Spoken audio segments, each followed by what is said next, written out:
I'm Steve Bibevski, originally come from Melbourne, Australia. Born and raised there, but moved to the United States around the age of 21.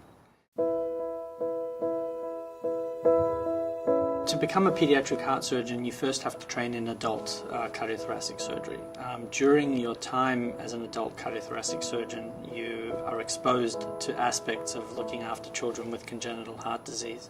And there are a number of things that struck me about looking after patients with congenital heart disease.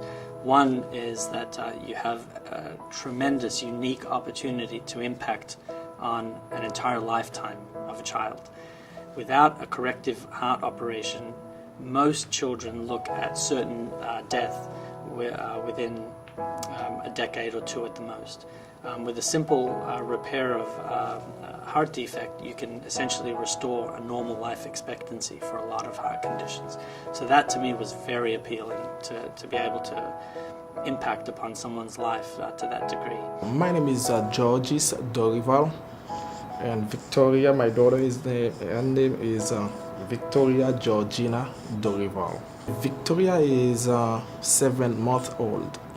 Since she was born in Haiti, she had difficulty to breathe well. She stayed at the hospital for a week. She was in the oxygen because she couldn't breathe well. And after a week, doctor in Haiti, she was examined. They said she had 2 holes in her heart. Victoria had a heart defect called Ventricular Septal Defect, essentially a hole between the left and right side of the heart. And what happens in that condition is that blood is shunted from the left side of the heart to the right side of the heart, the right side having lower pressure, and essentially stealing circulation away from the rest of the body and pushing it towards the lungs. The lungs then tend to fill up with fluid. She will find it more difficult to breathe as time goes on, and a lot of energy is burned through this abnormality, making it very difficult to grow because your calories are being expended trying to compensate. So that was a bad day for me. When I heard, the first day I heard she had a hole in her heart. What was remarkable about George was that he recognized that his child was not doing well in Haiti, and knew that he needed to do something to have her taken care of, and he was willing to do whatever it took to take care of his daughter. I can say everybody in the staff, everyone who works at the DiMaggio, they're really good person. They talk really good. They know how to talk to people. They comfort me. The doctor, when I first met him, especially the day before she made the surgery, he told me that she will be fine.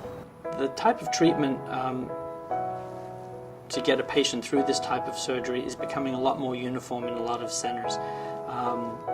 It requires a very holistic approach, requiring team members from multiple disciplines to come together and prepare a patient for surgery and then to get a patient through surgery. And Victoria's example was no different. She required nutrition consultants, she required physical therapy, she required people from every aspect that you can imagine of medical care to get her ready for her surgical intervention and then to take her from a surgical intervention and get her to the point of discharge. Her surgery thankfully went fantastic, and she did remarkably well, had a very smooth course. I'm so happy. I'm really happy today. I'm so glad because my baby is okay. She can eat. Before in Haiti, she couldn't eat. Once she ate, she had vomiting. She had difficulty to breathe. So now, after she made 2 surgeries, she's fine right now. She's playing, she's happy all the time. Without them, my baby maybe couldn't be there. If I had something to say, only one thing I can say, I can pray God for them so that God can bless them more. My favorite aspect of the profession as a pediatric heart surgeon is watching the kids grow. I specifically ask families to send photo cards once a year, usually around Christmas time, to see them grow and be happy, healthy children. When they're in the hospital, they're sometimes quite ill for extended periods of time, and it's difficult to envision them as individuals that will be thriving in a short period of time. So for me, it's very rewarding to actually see the children grow up over time.